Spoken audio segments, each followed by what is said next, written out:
Paladugu Vivekananda VRA association రాష్ట్ర ఉపాధ్యక్షుడు మరియు ఉమ్మడి ప్రకాశం జిల్లా ప్రధాన కార్యదర్శి.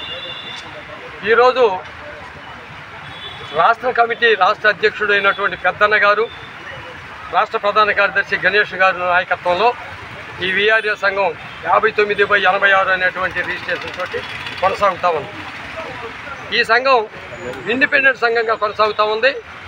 కాబట్టి గతంలో సుమారు 10 సంవత్సరాల నుంచి విఆర్ఏల సమస్యలు పరిష్కారం కానిటువంటి దిశలో ఈ రోజున కుటుంబాలను పోషించుకోలేక ఈరోజు రోడ్డుకు వచ్చి దశలవారీగా పోరాటాలు చేయమని రాష్ట్ర కమిటీ పిలుపుచ్చినందు వల్ల 26 జిల్లాల్లో అన్ని తహసీల్దార్ కార్యాలయాల దగ్గర 18, 19 తహసీల్దార్ కార్యాలయాల దగ్గర ధర్నా చేశాం. వారి తహసీల్దార్ ద్వారా రిప్రజెంటేషను ప్రభుత్వానికి పంపించాం.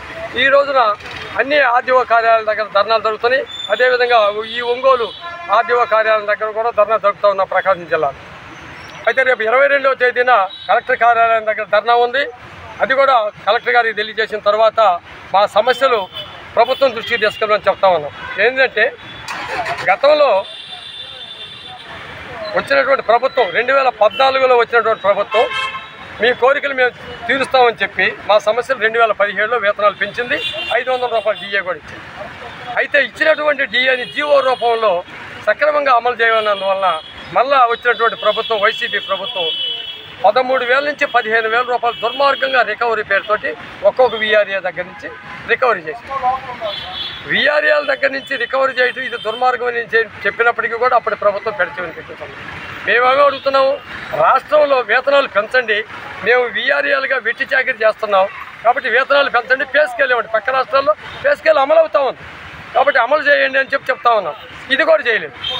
ఈ రాష్ట్రంలో విఆర్ఏల చేత అటెండరు పనులు చేయించుకుంటున్నారు, వాచ్మెన్ పనులు చేయించుకుంటారు. 10వ తరగతి నుంచి ఇంటర్మీడియట్ పాస్ అయినటువంటి అర్హత కలిగినటువంటి విఆర్ఏలు ఉన్నారు. వాళ్ళకి అటెండర్ ఖాళీలు ఉన్నాయి. ఆ ఖాళీలని భర్తీ చేయమని చెప్తుంటే ఇంతవరకు భర్తీ చేసిన పాపన వాళ్ళు. డిగ్రీ చదువుకున్నటువంటి ఎంబీఏ, బీటెక్లు చేసినటువంటి వాళ్ళు ఉన్నారు. వాళ్ళకి కూడా 5 సంవత్సరాలు పూర్తయిన తర్వాత సర్వీస్ తీసుకొని విఆర్ఓలుగా ప్రమోషన్ ఇవ్వమని చెప్పడుతున్నారు. గత 5 సంవత్సరాల నుంచి వచ్చినటువంటి ప్రభుత్వం ఇది కడచేవిన పెట్టిన సందర్భం. అయితే ఈ ప్రభుత్వం, కూటమి ప్రభుత్వం ఎన్నికల్లో ఇచ్చినటువంటి వాగ్దానాలు విఆర్ఏలు మేము అధికారంలోకి వస్తే తప్పనిసరిగా మేము తీరుస్తాము, మీ యొక్క కోరికల్ని మేము నెరవేరుస్తామని చెప్పినటువంటి ఈ ప్రభుత్వం 14 నెలల కాలంలో ఇంతవరకు నెరవేర్చకుండా కడచేవిన పెట్టిన సందర్భాలు జరుగుతూ ఉన్నాయి. మేము ఒకటే హెచ్చరిస్తున్నాం ప్రభుత్వాన్ని, మేము గొంతెమ్మ కోరికలే మేము కోరడం లేదు, అతి తక్కువ వేతనాలతో మేము పనిచేస్తున్నాం కాబట్టి పే స్కేల్ ఇవ్వండి. సుప్రీంకోర్టు ఇచ్చినటువంటి గైడ్లైన్స్ ప్రకారం 26,000 రూపాయలు సాధారణమైనటువంటి కార్మికుడికి ఇవ్వనటువంటి ఇది ఉంది. మేము పార్ట్ టైమ్గా పనిచేస్తామని చెప్పి మాకు ఇచ్చినటువంటి జీవో ప్రకారం పార్ట్ టైమ్గా కాకుండా ఫుల్ టైమ్గా ఈ రోజున వాడుకుంటూ ఉన్నారు కార్యాలయం. కాబట్టి ఇది చాలా దుర్మార్గమైనటువంటి చర్య. ఇప్పటికైనా సరే ఒక గైడ్లైన్స్ ప్రకారం వచ్చినటువంటి గవర్నమెంట్ ఈ రోజున వేతనాలు పెంచి అర్హులైనటువంటి ప్రమోషన్లు ఇవ్వకపోతే మాత్రం కలెక్టర్ గారికి ధర్నా అనంతరం మేము తీసుకునేటువంటి చర్యకు ఈ ప్రభుత్వమే బాధ్యత వహించాల్సి ఉంటుందని చెప్పని ప్రభుత్వాన్ని ఈ ధర్నా సందర్భంగా హెచ్చరిస్తామని.